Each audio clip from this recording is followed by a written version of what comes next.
Good morning, everybody. We have a quiz today on functions. I'm sorry I'm not able to be there to help you with all of it, but right now we're going to walk through every one of these combining function problems so that you feel very confident and ready. With any other time that we have, we'll review. I'm going to give you about an hour for the quiz, so we're going to do all the review before lunch. After the lunch, you can get the quiz in your hands and you can go to work.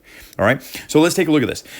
For this number 13, we have to add these, subtract them, multiply them, and divide them. So when I'm going to add them and say f plus g of x, you would get 2 over x plus 4 over x plus 4. Now, if you looked in the back of the book, you'll see that the answer is nothing like that. And that's because they found a common denominator. And the common denominator would be x times x plus 4. You have to multiply the two denominators.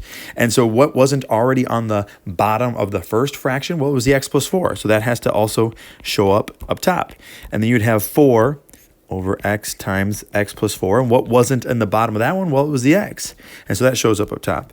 And then we can put it all together and get 2 times x plus 4 plus 4x all over x times x plus 4.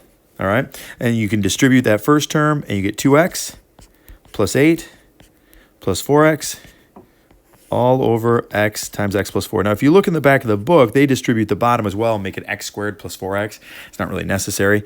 And so to simplify it, you would end up with 6x plus 8 all over, let me scroll that up so we can see a little bit better, x times x plus 4. Now, we have to find the domain as well. And the restrictions for domain are always come from fractions. We got to be worried about 0 in the denominator, and square roots, worried about negatives in a square root. Now, we don't have any square roots here, but we do have a fraction. And so I got to be concerned about anything that would make this equal 0. And that's why I didn't distribute, because it's in a factored form. It's a little bit easier that way. Obviously, x can't be 0, and x plus 4 can't be 0. So you'd say, well, x can't be 0.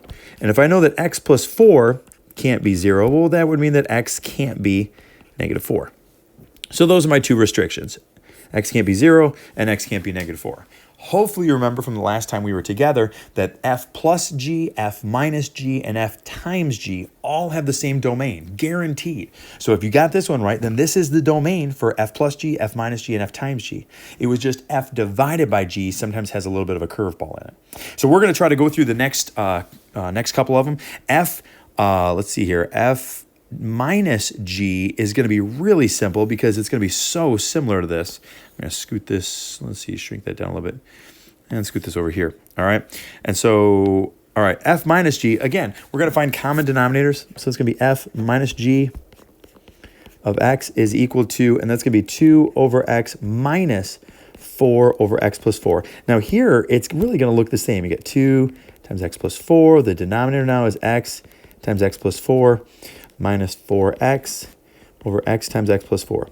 Now, there is a problem on the quiz that looks a lot like this. And unfortunately, a lot of people struggled getting from this first, having it like this, and then getting to where it closes or finishes up down there. Just a lot of people struggled on that. Getting the common denominators. So make sure you at least have this part right and give me the domain. You will still get plenty of credit if you at least have that, and then you've got to try to simplify it to get all the credit. So this one, I go ahead and get 2 times x plus 4 minus 4x all over that same denominator, x times x plus 4. And then I distribute up top and simplify. So you get 2x plus 8 minus 4x all over x times x plus 4. Combine that, you get -2x plus 8 all over x times x plus 4. Okay? And so again, the exact same domain. X cannot be 0 and x cannot be -4. All right, now let's do f times g, okay, because that one's going to be so much easier. Let me move these down. This is number 14. We're going to scoot that down. We'll get to that one in a minute.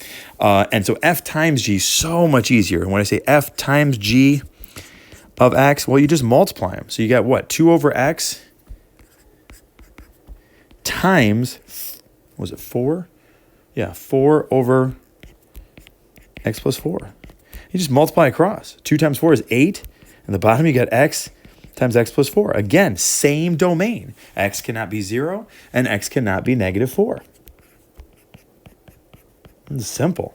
Okay, and then we get to f divided by g. And this is where it gets at least a little bit different. F divided by g of x is equal to 2 over x all over 4 over x plus 4. Now, if you remember, when we're dividing fractions, we flip them and then multiply. And so this is going to give me 2 over x times x plus 4 over 4. And with that, let's see, the 2 and the 4 will cancel out so that there's only a 2 in the denominator. And I'm going to be with x plus 4 over 2x. Now, at this point, it can look like, wait a minute, I thought, we would have these still restrictions, but we don't see where there's an x plus 4 in the denominator. But there was one back here. And so if x was negative 4, this would have gone crazy, okay? And that would have been bad. Now, fortunately, there's nothing that makes 4 over x plus 4. There's nothing that makes this original function 0. There's no value I can plug in for x that would make g of x 0. So there's no added restriction on this domain. The domain's restrictions are still just x cannot be 0 and x cannot be negative 4. Those are the two restrictions. Okay, let's take a look at number 14. All right, move this back up a little bit. There we go, number 14. Now this one already has common denominators. So this one, hopefully you were able to fly right through. F plus g of x is equal to 2 over x plus 1 plus x plus over x plus 1, which would just be equal to 2 plus x over x plus 1. X cannot be negative 1. Easy. F minus g of x. You get 2 over x plus 1 minus x over x plus 1 will just give me 2 minus x over x plus 1. Again, x cannot be negative 1. That's your domain restriction. F times g of x is equal to 2 over x plus 1 times x over x plus 1. And so that's just going to give us 2x over x plus 1 squared, and you can FOIL that out if you want. I'm guessing most of you really didn't want to. And so I'm just trying to keep this simple. X can't be negative 1. Remember, we're always going to have the same domain restrictions for those first 3. Okay, it's just that the third one can have a different domain restriction, and this one will. And so we're going to have f over g of x is equal to 2 over x plus 1 all over x over x plus 1. When we're dividing by fractions, we flip and then multiply. So we get 2 over x plus 1 times x plus 1 over x. And that simplifies nicely because we can see that the x plus 1s cancel out, and then we just get 2 over x. We're like, that's nice. And so we can think that maybe we don't need this restriction anymore because we don't see that being affecting this. But because we had it at some point, because x plus 1 was in a denominator, we still can't have x equal negative 1. The other thing we now can't have is we can't have x equals 0. So x can't be negative 1 and x can't be 0. Okay, so there's 13 and 14 worked out completely. There is a problem very similar to, say, number 13. And so you do got to find some common denominators. I'm sorry if that's a big pain, but just take your time. It's something you can do very easily. All right, let's take a look at number 39. Now, this is where we got to putting functions into functions. And so this is not hard. I think sometimes this is even easier. So what we're going to start with is we say, well, we're going to do f of g of x. And so we got to put the function g inside of f. And so what that's going to be is that's going to be x plus 1 quantity squared. Well, we can FOIL that out and just get x squared plus 2x plus 1. And because there's no fractions and there's no square roots, we know that the domain is all real numbers. Okay, now let's spin that around. We'll do g of f of x. And so now we're going to take the function f and put it inside g, and we would just get x squared plus 1, which is just x squared plus 1. And again, domain is all real numbers. There's no square roots, no fractions. So let's try f of f. F of f of x. Well, we got to put x squared inside the function. And so, again, we're just squaring x squared. Well, that gives us x to the 4th. Domain is all real numbers. No fractions, no square roots. And now, lastly, g of x is equal to, now we just have to say x plus 1 plus 1, which simplifies down to x plus 2. Again, no square roots, no fractions. So the domain is all real numbers. Easy. Hopefully you saw that one was really easy as well. All right, we get to number 41, and we got now a little bit more going on. We've got a fraction, and we've got to deal with that. And so again, we're going to start. We say f of g of x. Now we got to take g and put it inside the function f. And so that means we're going to have 1 over 2x plus 4. Now, and that's done. There's no more simplifying. However, we got to find out that domain. And so we got to go, okay, what if 2x plus 4 equals 0? Because that's the one thing it can't be. Well, that would mean that 2x is equal to negative 4 and x is equal to negative 2. So this is the one thing that x can't be. X cannot equal negative 2. All right, let's spin it around and do g of f of x. So now we're going to take the function f and put it inside g. And that's going to give us 2 times 1 over x plus 4, which simplifies to 2 over x plus 4. And we can't really simplify it past that. We could find a common denominator, but there's just really no reason. That's fine. And at this point, we have x in the denominator, so x cannot be 0. That would be the domain restriction. Okay, we'll do f of x. F of x gives me, let's see here, we're going to go 1 over x. Again, when we divide by fractions, we flip and multiply. And so this would give me 1 times x over 1, which is then just equal to x. You go, well, sweet, man, that's an easy one. And it is. However, the domain restriction is still that x cannot be 0, even though this is just x. And so it looks like it's fine. At one point, there was a fraction where x was in the denominator, so we cannot have x equals 0. Okay, so that's a domain restriction. All right, and lastly, we're going to do g of g.